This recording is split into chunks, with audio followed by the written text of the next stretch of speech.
शासन पिता भगवान महावीर स्वामी के चरणों में कोटि कोटि वंदन। असीम असीम उपकारी ज्ञानी गुरु भगवंतों के चरणों में कोटि कोटि वंदन। मोक्षगामी सभी आत्माओं को जय जिनेन्द्र।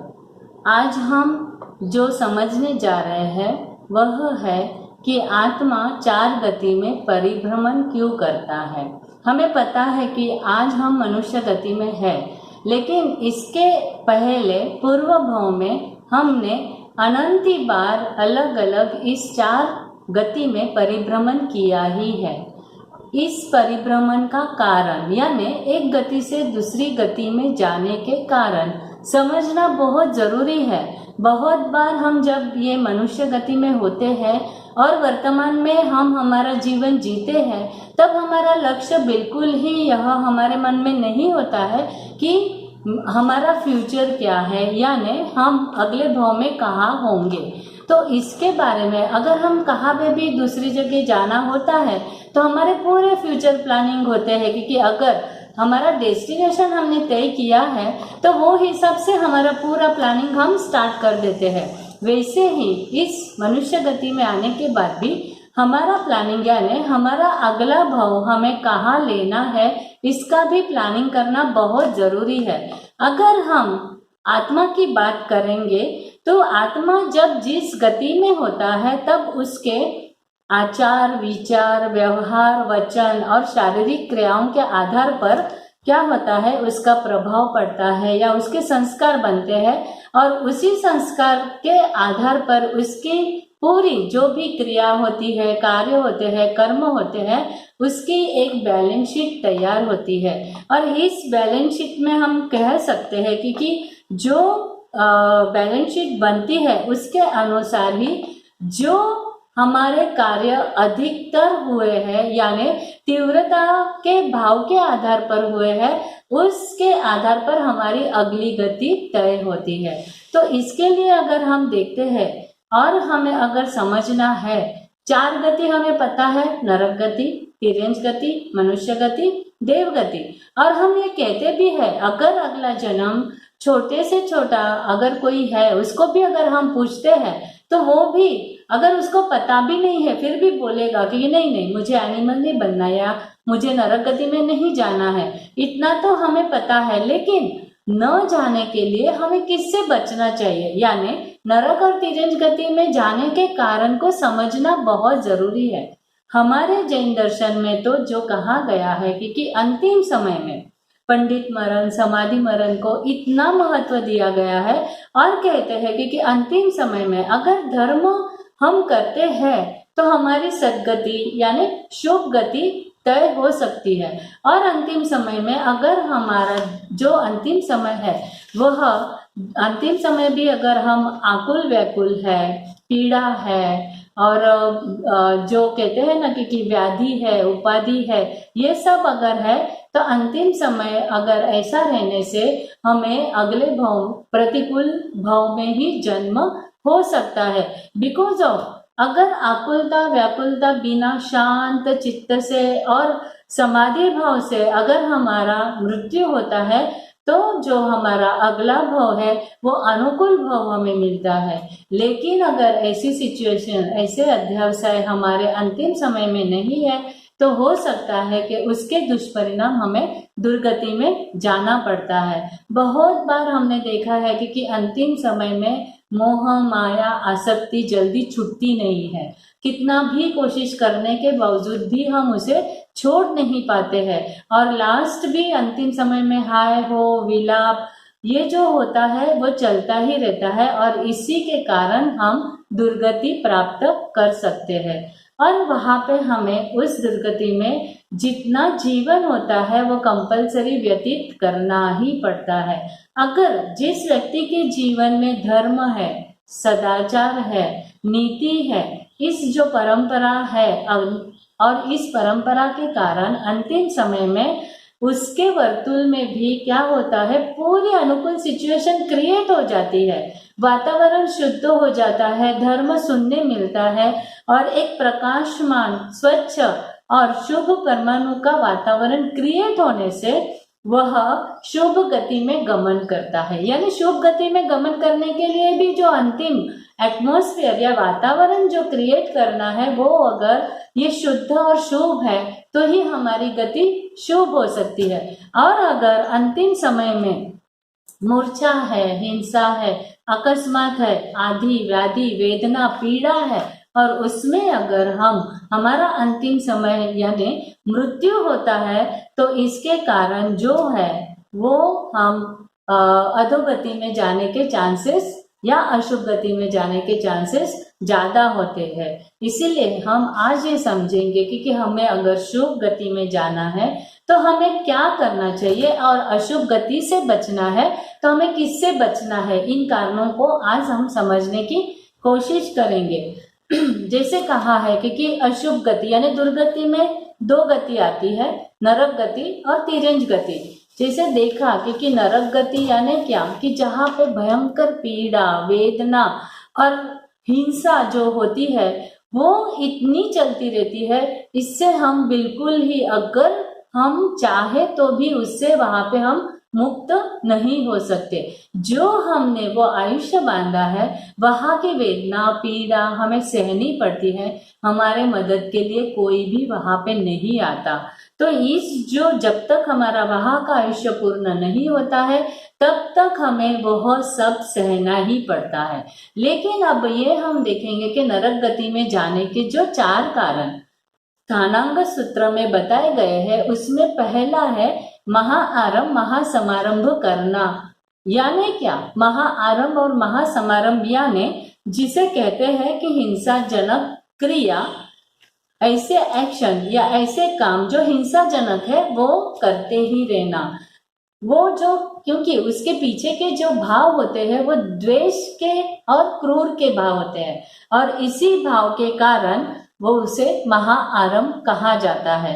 कि कितना भी आत्मा महान आसक्त आरंभ में अगर रहती है, यानी ऐसी सभी चीजों में उसको बहुत ही इंटरेस्ट है, रस पूर्वक करते हैं। यानी जैसे कहते हैं ना कि बड़ी बड़ी पार्टियां अरेंज करना, हमारे विवाह के संबंध विवाह के प्रसंग जो होते हैं वो भी एकदम बड़े बड़े पाए पे, यानी इतनी ज्यादा जो आरंभ समारंभ करके सेलिब्रेट करना, ये सब जो चीजें होती है इससे क्या होता है, हो सकता है कि उसमें त्रस्त जीवों की हिंसा, चकाई जीवों की हिंसा होने से हमारा नरक गति का आयुष्य का बंध हो सकता है।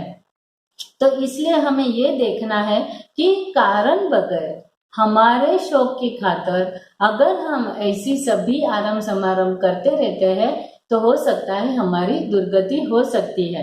जैसे कहा है कि ऐसे तो ये आरंभ समारंभ हो गए, लेकिन ऐसे बिजनेस की जहाँ पे छकाई जीवों की हिंसा बार बार होती है, उसके कारण भी उस व्यवसाय के, जैसे हमारे में पता है कि 15 कर्मादान यानी 15 व्यवसाय बिजनेस ऐसे बताए गए हैं कि जिसमें आरंभ समारंभ की संभावना होती है।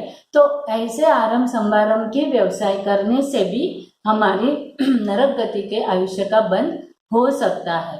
दूसरा कारण है महापरिग्रह। महापरिग्रह यानी हम समझते तो है, परिग्रह यानी क्या, संग्रह वृत्ति, कलेक्शन। हमें जो इतनी चीजें जितनी भी देखते हैं हमारे सराउंडिंग में, या शॉपिंग में जाते हैं या अलग अलग कंट्रीज में जाते हैं, तो इतनी सारी चीजों का संग्रह हमारे पास हो जाता है कि जो बिन जरूरी बहुत बार होता है।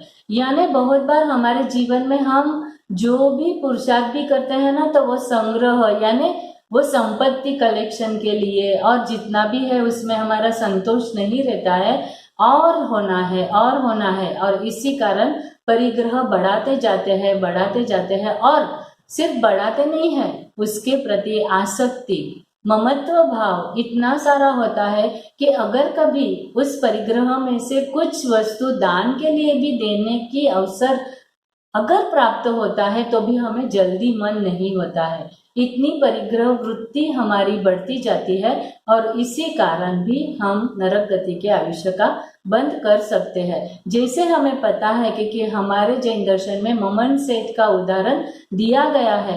ममन सेठ के पास इतनी सारी संपत्ति थी, फिर भी उसे बिल्कुल संतोष नहीं था और उसने एक हीरे जड़ित जो बैल बनाना था वो एक बना लिया था और दूसरा बनाने के लिए थोड़ा काम अधूरा था और उसके लिए वो इतनी मेहनत करता था। वो उसकी स्टोरी अलग है, क्योंकि वो रात में जो इतनी रात में कोई न देखे ऐसे समुद्र में जाना और वहां पे जो चंदन की लकड़ियां आती थी पानी में बहाते बहाते वो लकड़ियां लाना, उसको बेचना और वो बेचकर जो पैसे आते थे उसमें उसको जो जरूरत की चीजें होती थी वो लेकर उसको क्या करता था, उसे बनाता था। और खाने में भी अमुक इतनी लिमिटेड चीजें उसके जीवन में उन्होंने रखी थी। तो जो भी जीवन मिला था उस जीवन में असंतोष के कारण और ममत्व के कारण उन्होंने ऐसे कर्म का बंध किया कि संपत्ति थी, सभी था, फिर भी उसके आसक्ति के कारण उनको 7वें नरक के आयुष्य का उन्होंने बंद कर दिया। ऐसा नहीं है कि बहुत संपत्ति, विशाल संपत्ति है तो हमें नरक गति मिलती है। संपत्ति कितनी भी रहने दो, विशाल या बहुत संपत्ति है, फिर भी जरूरी नहीं है कि नरक गति का आयुष्य का बंद हो। लेकिन उस संपत्ति के ऊपर का मोह, उस संपत्ति के ऊपर की ममता, मूर्छा अगर हमें अंतिम समय तक छुटती नहीं है तो नरक गति के आयुष्य का बंद हो सकता है। जैसे ये भी देखते हैं कि भगवान महावीर के जो श्रावक, आनंद श्रावक है, कामदेव श्रावक है, इनकी संपत्ति की अगर बात होती है तो जो उनके पास 12 करोड़ सोना मोहर, कितनी सारी गौशालाएं, इतनी सारी उनकी संपत्ति वगैरह के बावजूद भी उनका क्या हो जाता है, देवगति में उनकी गति होती है। बिकॉज ऑफ उस संपत्ति के ऊपर उनको मोह नहीं है, मूर्छा नहीं है, ममता नहीं है, अनासक्त भाव से वो अपना धर्म में जीवन बिताते हैं।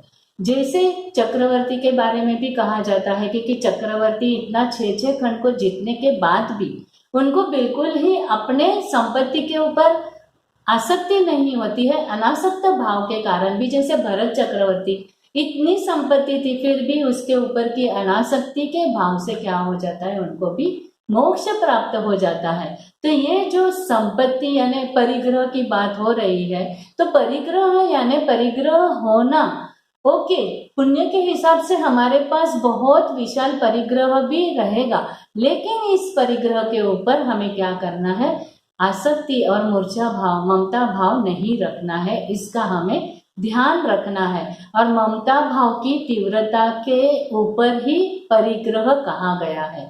यानी कोई भी चीज, एक पेन जैसी भी चीज अगर हमारे पास है और वो मेरी बहुत ही फेवरेट चीज है, फेवरेट पेन है, अगर वो किसी ने मांगी या खो गई तो भी हमारा मन इतना विचलित हो जाता है कि बार बार उसके ही विचार हमारे मन में आते रहते हैं।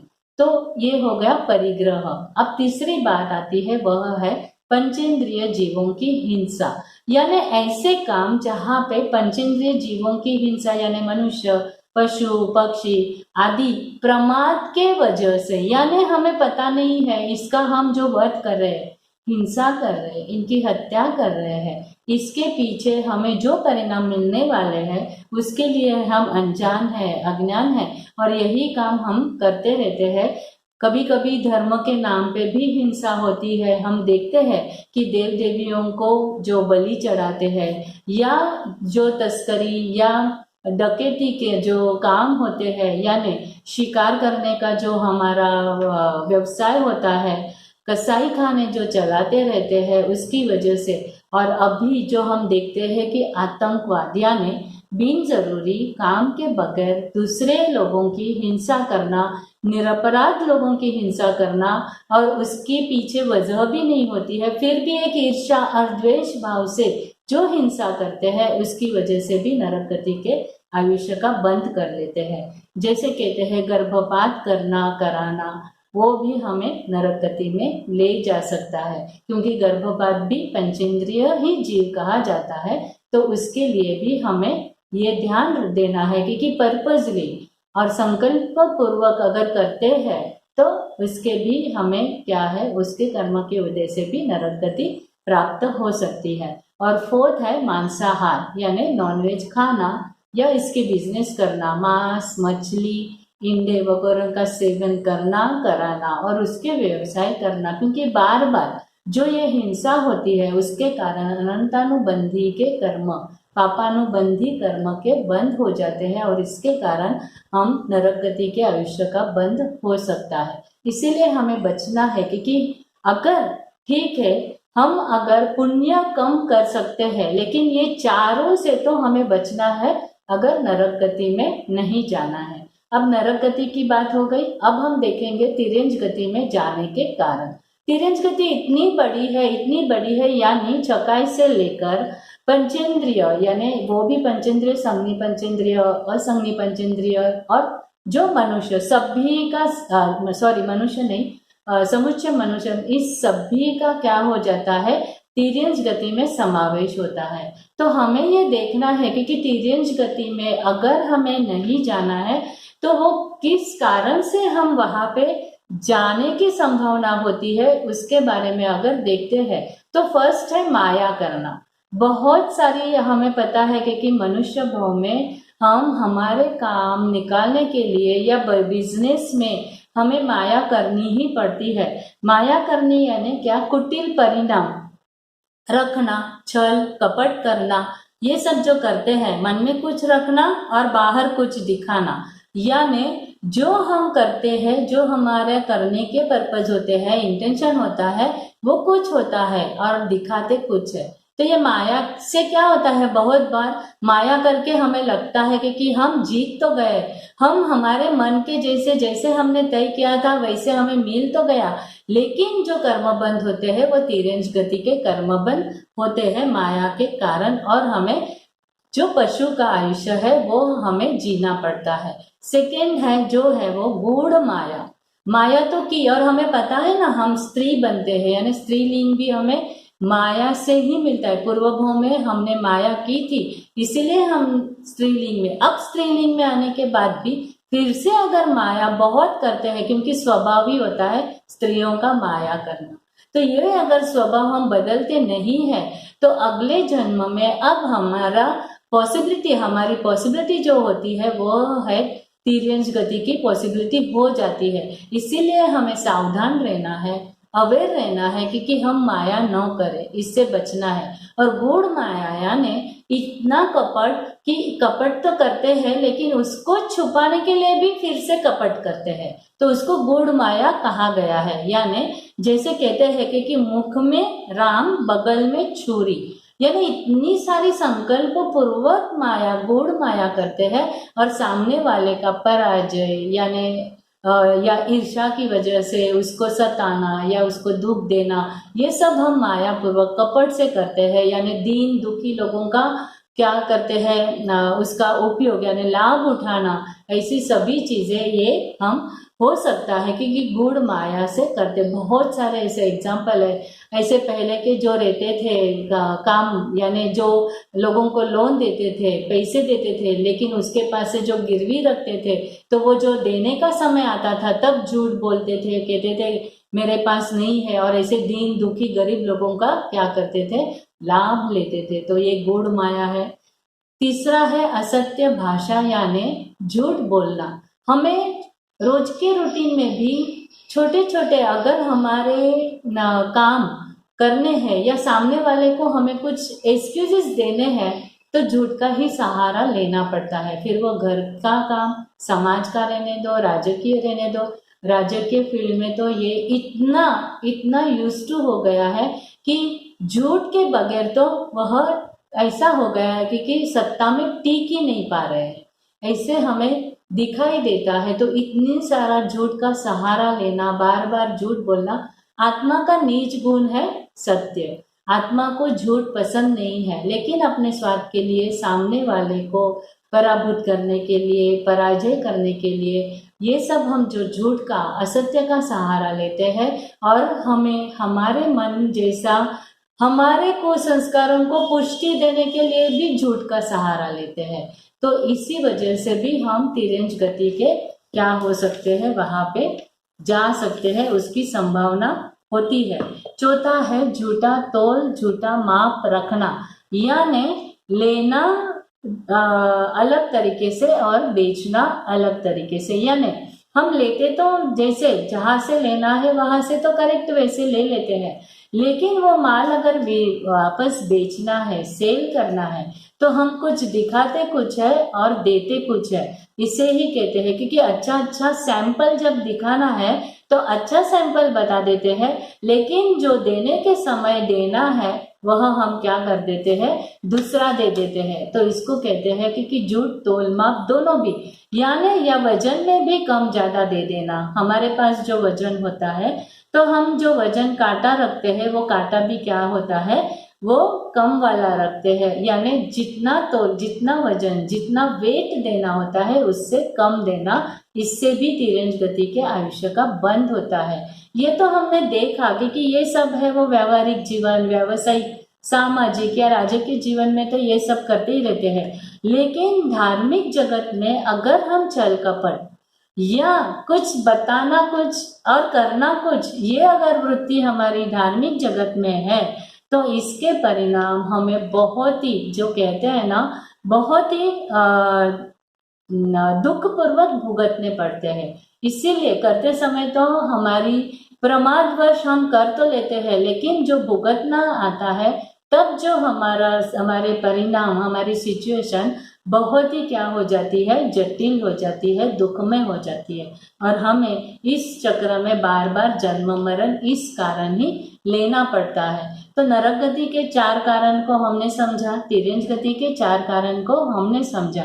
हमें पता है कि नरक गति के कारण में भी बहुत बार हमारे स्वार्थ के लिए ऐसा हो जाता है कि ऐसी सिचुएशन क्रिएट हो जाती है कि प्लानिंग नहीं रहता, और फिर भी वो काम ऐसे कर लेते हैं और उससे भी नरक गति हमारी बंध जाती है, कर्म बंध उसके हो जाते हैं। जैसे नागश्री ब्राह्मणी का पता हमें है, उसकी स्टोरी पता है कि घर में उसने जो खाना खाने के लिए सब परिवार के लोग आने वाले थे और उसने तुम्बी की सब्जी बनाई थी। अब इतने सारे लोग आने हैं और जल्दी जल्दी में वो उसको चखना ही भूल गई, और जब भी सब्जी बनने के बाद उसने चखा तब उसको पता चला, करे ये सब्जी तो बहुत ही कड़वी बन गई है।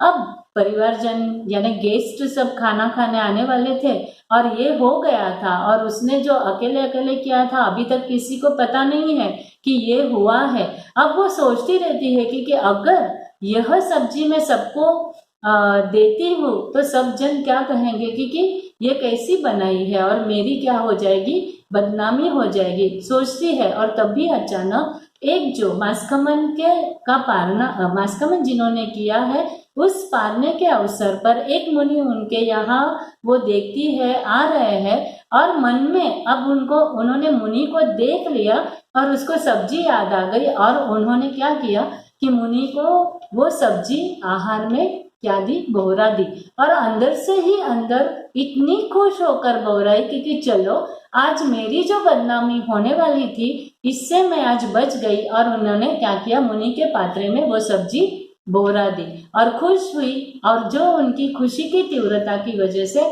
तभी उनके आयुष्य का बंध हुआ और वो नरक गति का बंध हुआ, यानी जो था उनका बंध वो नरक गति का, उन्होंने 6ठी नरक का बंद कर दिया।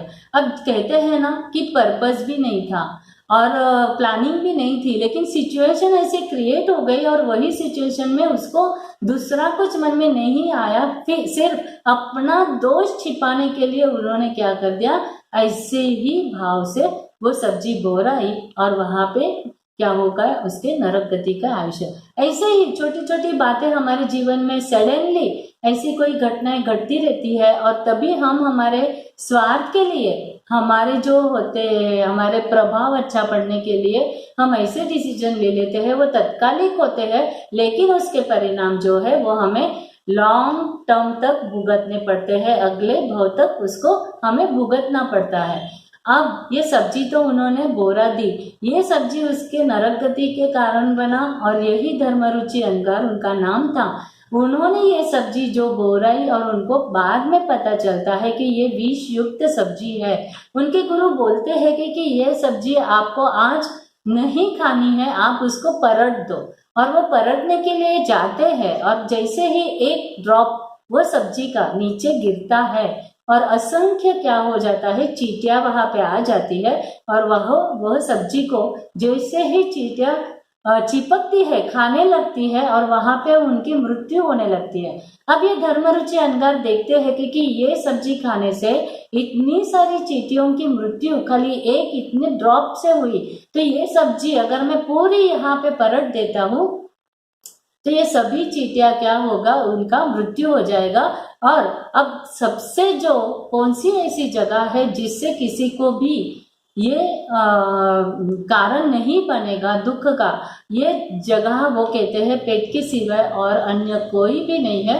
और वो पूरी सब्जी क्या करते हैं, खा लेते हैं और वहां पे उनको केवल ज्ञान होता है और वो मोक्ष चले जाते हैं। तो एक ही जो बात है कि एक नरक में जाता है और एक का क्या हो जाता है, मोक्ष हो जाता है। और जैसे तिरंज गति में कहा गया है ना, परिग्रह में बहुत आसक्ति, और जहाँ पे आसक्ति वहां पे उत्पत्ति। और इसके लिए भी जो कथा है नंद मनियार की, हमें पता है कि नंद मनियार जो श्रावक थे, पौषध किया, रात्रि पौषध में बहुत प्यास लगी और प्यास में उन्होंने सोचा कि मुझे पूरे गांव में मेरे क्या करना है, पूरी वावड़िया यानी कुएं बना देना है कि जिससे कभी भी किसी भी को पानी की वजह से जो अपनी प्यास है उसकी वजह से दुख न सहना पड़े। इसीलिए वो जैसे ही पौषध से निकलकर घर पे आते हैं और सोचते हैं और पूरी उनके नगर में इतनी सारी क्या करते हैं, बावड़ियां बना देते हैं कि जिससे सबको जल मिले, पानी मिले और छाता मिले। और वो बना तो देते हैं। अब बनाने के बाद सब अच्छा चलता है। उनके महल के पास उनकी खुद की जो नंदनवन बोल के बावड़ी है, उसमें उनकी इतनी आसक्ति, उन्होंने अच्छा सा गार्डन बना दिया है, शोभायमान गार्डन है, और रोज वो उसका इतना ध्यान रखते थे, इतना ध्यान रखते थे। और अंतिम समय आता है और उनके मन में यही प्रश्न आता है, मेरा तो अंतिम समय आया, लेकिन अब मैंने जो इतनी सारी ये बावड़ियां बनाई है उसका क्या होगा, इसका ध्यान कौन रखेगा। और अंतिम समय में उनके मन में से उनके प्रति की जो आसक्ति थी वो आसक्ति जाती नहीं है और उसी बावड़ी में उनका एज अ मेंढक क्या होता है, जन्म होता है। तो कहा ना कि जहाँ पे आसक्ति वहां पे उत्पत्ति। इसीलिए अंतिम समय हमारा धर्ममय, यानी हमें धर्म सुनने मिलना, समाधि मरण और पंडित मरण अगर है तो उसके हिसाब से हमारा ऊर्ध्वगमन होने में हमें सहायता मिलती है, अनुकूलता मिलती है, और अगला भाव भी हमारा अनुकूल बनता है और हम अच्छी गति में वहां उसी कारण अच्छी गति में जा सकते हैं। तो आज हमने ये दो गति की बात अभी की है। अभी जो दो गति है, मनुष्य गति और देव गति, उसमें जाने के कारण हम नेक्स्ट वीडियो में समझेंगे। और आज के सेशन में जिनाज्ञा के विरुद्ध कुछ भी कहा गया हो तो उसके लिए मिच्छामि दुक्कडम।